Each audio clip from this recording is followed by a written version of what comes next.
Hello les amis, j'espère que vous allez bien. Dans cette nouvelle série de vidéos, nous allons parler de backup. Alors, on peut se poser la question, est-ce qu'on a vraiment besoin de backup sur Kubernetes? Est-ce qu'on a réellement besoin de ça en fait? Parce que d'après ce que nous avons vu dans le cadre de la formation, on sait effectivement que lorsqu'on a un cluster Kubernetes, avec par exemple le master ici, il a une base de données qui s'appelle etcd. etcd. Là, qui effectivement stocke l'ensemble des objets, en tout cas la configuration de notre cluster, et au niveau également des objets qui sont créés. Donc à chaque fois qu'on crée par exemple un deployment qui contient différents pods, ben, du coup, l'information est écrite ici. Ce qui signifie que si on a par exemple un pod qui est supprimé par erreur, alors automatiquement, on va lire la base de données et un deuxième sera créé. Donc en réalité, on a une certaine, je vais dire, une certaine résilience déjà native même liée à Kubernetes. C'est pour ça que certains se disent, bon, c'est pas forcément nécessaire de mettre en place des backups. Alors, on va prendre un autre cas. Imaginez, vous avez un stagiaire qui vient et, par exemple, lors de son premier jour et tout, il met en place un petit script qui est censé supprimer certaines ressources. Et malheureusement, il met par exemple les variables d'environnement de la prod. Donc, qu'est-ce qui se passe? Ces variables d'environnement de la prod viennent supprimer ou altérer la base de données etcd. C'est extrêmement important que vous pensiez effectivement à cette image, à cette vue d'esprit que je suis en train de vous donner là. Parce que oui, le TCD, c'est lui qui contient les données, tout ce qui est effectivement, ou alors pas exactement les données, mais on va dire la configuration actuelle de notre cluster. Les ressources qui y sont déployées actuellement sont mises dans le TCD. Donc, si on perd cette TCD-là, c'est quand même assez embêtant. Deuxième chose, imaginons que nos pods utilisent des volumes. Le TCD n'est pas chargé de stocker ces volumes-là, n'est pas chargé de les backuper, n'est pas chargé d'éventuellement savoir les restaurer. Donc, effectivement, on arrive à une problématique qui est liée à un mécanisme que nous devons mettre en place pour pouvoir assurer cette résilience-là. Alors, vous me direz par exemple que oui, Diran, on peut avoir des volumes qui sont restaurés, qui sont backupés dans le cloud et tout, et tout, et tout, etc. Bref, que les volumes en question soient là. Mais imaginez toujours que sur une interface graphique, ben, du coup, quelqu'un s'y met et tout simplement, il supprime le volume concerné via une interface. Ce sont des erreurs humaines. Donc là, je parle bien éventuellement du PVC ou du PV. Hein. Là, ça peut être l'un ou l'autre. Vous pouvez mettre en place le système de réplication que vous voulez. Alors, il pourrait toujours y avoir. Si ce n'est pas un script, ça peut être un utilisateur qui effectivement réalise une mauvaise manip et supprime la ressource. Ça veut dire qu'on ne peut pas se fier uniquement à la solution peut-être de stockage d'un cloud provider concernant nos PV et nos PVC qui pourrait nous dire qu'il y a des systèmes de réplication sur son cloud provider ou encore de nous fier uniquement à l'ETCD. Comme exemple concret que je vais vous montrer, et vous retrouverez le lien dans votre interface de formation, vous avez cet article-ci qui explique comment est-ce que un développeur junior a supprimé la base de production.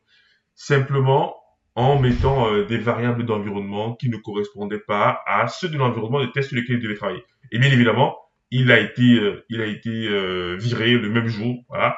Mais ce sont des choses qui arrivent le plus souvent qu'on ne pense, vraiment. Donc, faites attention à cela et commencez déjà à réfléchir à comment est-ce que vous allez assurer cette résilience de votre infrastructure Kubernetes qui sûrement héberge vos applications de production. Et c'est ce que nous allons voir dans cette section, les amis. Je suis là pour ça. Donc, on se retrouve dans la vidéo suivante. Maintenant, nous allons parler, les amis, des différentes solutions que nous pouvons mettre en place. Alors, on va déjà parler du backup de notre TCD. Donc, lorsque vous avez par exemple un cluster Kubernetes, là je vais prendre 3 nœuds avec un master et 2 slaves, et vous avez votre base de données etcd qui est chargée effectivement de stocker l'état de votre cluster et de l'ensemble de vos objets. Ok. Alors, si nous perdons effectivement cette base de données-là, ce n'est vraiment pas très bon pour nous. Donc, qu'est-ce qui est conseillé par rapport à cela? C'est éventuellement de déployer un ou plusieurs autres masters et d'avoir un cluster de TCD. Un cluster de TCD, les amis, c'est très important. Alors, il faut savoir que la mise en place de ce cluster etcd-là, c'est un job à temps plein. Je le répète encore, la gestion d'un cluster etcd, c'est un job à temps plein.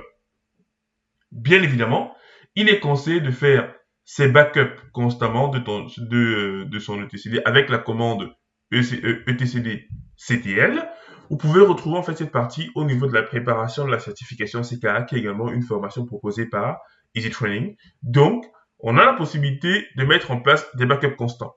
Mais si vous mettez en place des backups constants, alors vous risquez forcément d'être un peu, je vais dire quoi, d'être un peu embêté lorsque vous allez restaurer.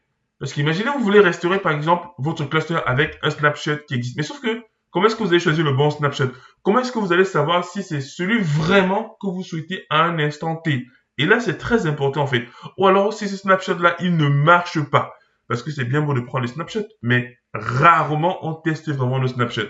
Donc, imaginez, vous avez peut-être 500 snapshots que vous avez fait au cours de l'année et vous avez eu par exemple un désastre au sein de votre infrastructure et vous souhaitez restaurer l'état de votre cluster Kubernetes. Donc, c'est intéressant de vouloir le faire ici, mais il y a une limite. Il y a une limite, c'est que le temps de remise en place de l'infrastructure, vraiment, ça peut prendre beaucoup de temps. C'est pour ça qu'on propose de mettre en place des clusters etcd, dans la mesure où ça fait en sorte que si on perd un etcd, alors on en a un autre. Si vous n'avez pas l'expertise de gérer un cluster etcd, parce que comme je l'ai dit, c'est un travail à temps plein, alors il est conseillé d'utiliser une solution managée de Kubernetes. Donc par exemple AKS pour Azure Kubernetes Solution, et ensuite on a EKS, ainsi que pour tous les cloud providers qui proposent déjà une solution de haute disponibilité et qui va manager cela pour nous. Donc là, on commence déjà avec des premières propositions. Vous pouvez mettre en place un cluster etcd, très bien, mais il faut savoir que ça demande une expertise et c'est presque un travail à temps plein de gérer les réplications et les backups et tout. Ensuite, si vous n'avez pas cette expertise en interne, vous pouvez utiliser directement un système managé, donc par un cloud provider qui va vous assurer un minimum de résilience. Donc, pour Kubernetes, je vais dire, pour AWS, c'est Elastic Kubernetes Service, et pour Azure, c'est Azure Kubernetes Service. Donc, n'hésitez pas à aller vers ces solutions-là. Mais il reste encore effectivement le problème lié au volume. Si vous avez un volume sur votre pod et qu'il utilise, alors si vous perdez le cluster, vous avez tout perdu. On est bien d'accord. Et j'ai bien dit, même si vous avez une solution cloud qui vous permet effectivement de consommer directement un volume sur AWS, quelqu'un peut venir sur la console et le supprimer. Donc, on a quand même ces problématiques-là qui restent en suspens. Donc là, c'est les solutions concernant la partie etcd seulement. Mais il faudrait qu'on voie ensuite quelle est la solution qu'on va proposer. Un, pour un éventuel deployment qu'on supprimerait. Et deux, pour des éventuels volumes qu'on supprimerait par erreur. Et moi, je vous donne rendez-vous dans la vidéo suivante. Après avoir parlé du cas de l'UTCD, nous allons maintenant parler du cas de notre deployment. Donc, imaginons nous avons un deployment. Et dans ce deployment-là, nous avons éventuellement deux pods. Alors, on sait que si on supprime un pod, alors immédiatement, notre TCD va lancer le déploiement d'un nouveau. Ça, on le sait. Mais imaginez que on perde le deployment. Comment est-ce qu'on va faire? Vous n'allez pas me dire que si on perd un deployment, alors on va devoir restaurer éventuellement notre base de données etcd, qui est une opération qui peut entraîner effectivement un délai d'attente et ainsi affecter vos autres applications sur votre cluster. Non, parce que lorsqu'on restaure un etcd, alors forcément on met d'abord le cluster à l'arrêt parce qu'il ne pourra plus utiliser le stockage temporairement, le temps de déployer le nouveau, et ensuite, donc restaurer le nouveau, et ensuite demander au cluster d'utiliser. C'est vraiment beaucoup de temps d'attente. Vous devez prendre cela en compte. Donc, c'est inenvisageable de pouvoir restaurer votre TCD si vous perdez uniquement votre deployment. Alors, la solution, c'est d'utiliser la méthode déclarative pour pouvoir effectivement stocker vos différents manifestes sur votre gestionnaire de code. Donc, par exemple, GitHub, vous voyez GitHub, comme ce que je vous ai appris, GitLab aussi, ou toute autre solution du gestionnaire de versionning. Ainsi, si vous perdez le deployment, vous récupérez juste le fichier YAML correspondant et vous appliquez et vous avez votre ressource qui est créée sans problème. Donc, on encourage énormément les administrateurs, les développeurs à toujours utiliser la méthode que l'on appelle déclarative et non impérative. Alors, là, c'est la solution lorsque on perd par exemple un deployment. Ok. Maintenant, on va dire nettoyer notre écran et on va présenter un nouveau cas. Parce que là, je vous ai présenté uniquement la partie d'une ressource que l'on supprimerait. Voilà, ce n'est pas un pod, c'est bien un deployment qu'on supprime. Pour le pod, ça va, avec le TCD, du coup, on sort un nouveau réplica. Mais si c'est un deployment, comment est-ce qu'on fait? Donc, le système va juger que vous voulez vraiment supprimer le deployment. Du coup, il faudra récupérer le fichier manifeste et le déployer. Sauf qu'on aura encore un problème par rapport à cette approche-là. Alors, nous avons vu effectivement que nous pouvons avoir notre cluster Kubernetes, là, avec notre TCD qui est là, et notre deployment qui est ici. Voilà. Très bien. Et éventuellement, voilà, le manifeste qui se trouve sur ingénieur de repository. Alors, il faut savoir que quand vous serez en phase de développement, il peut arriver que sur votre machine locale, donc votre éventuel mini-cube, en fait, tout tourne bien. Donc, vous avez fait le manifeste et vous avez pushé ici. Maintenant, lorsqu'on le met en production, effectivement, donc on le déploie sur l'environnement de production, alors on se rend compte que oui, il faut ajuster quelques paramètres. Un réplica ne suffit, deux réplicas ne suffisent pas. Il en faut par exemple 3. Voilà. On se rend compte que oui, il faut éventuellement des volumes à mettre en place. Voilà. Il faut également une gestion beaucoup plus particulière du réseau, etc., etc. Ça veut dire qu'il y a des ajustements qui peuvent être faits soit par vous, ou alors soit par d'autres collègues. Vous voyez? D'autres collègues peuvent juger que effectivement ce que vous avez déployé ça marche, mais sauf que ce n'est pas ready for production. Et c'est là effectivement qu'on peut avoir des problèmes. Parce que la conséquence immédiate, c'est que vu qu'ils vont modifier ce que vous avez actuellement en production, ce ne sera plus représentatif du fichier que vous avez là.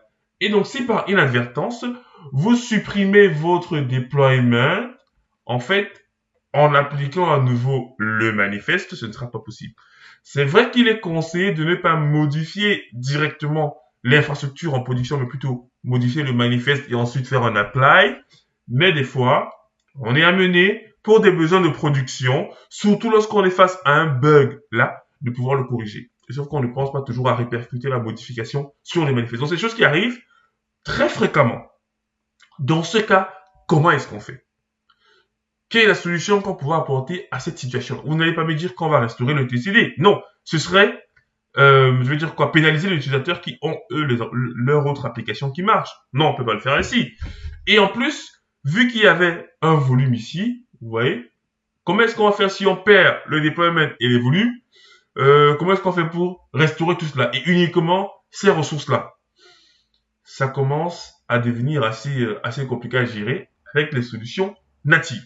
On a parlé du versionning, on a parlé du TCD. Même si vous avez mis en place de la haute disponibilité, quand on supprime un deployment, on l'a supprimé. S'il avait été modifié et qu'il ne correspond plus à ce que vous avez ici, c'est assez problématique. Donc, il faut penser à une solution qui permettra de gérer tout ce qu'on a vu là, en fait. C'est-à-dire, en même temps, l'état de notre ressource, même si elle a été modifiée entre-temps, et également l'état des volumes, sans pour autant utiliser en fait la restauration de l'électricité qui ne résout qu'une partie du problème et pas celui du volume. Il nous faut donc une solution globale permettant de répondre à cet ensemble de besoins et l'une des solutions les plus utilisées pour gérer ce backup et cette restauration de ressources particulières dans un état donné et de façon transparente pour l'utilisateur final, c'est-à-dire le consommateur de l'application, c'est Velero.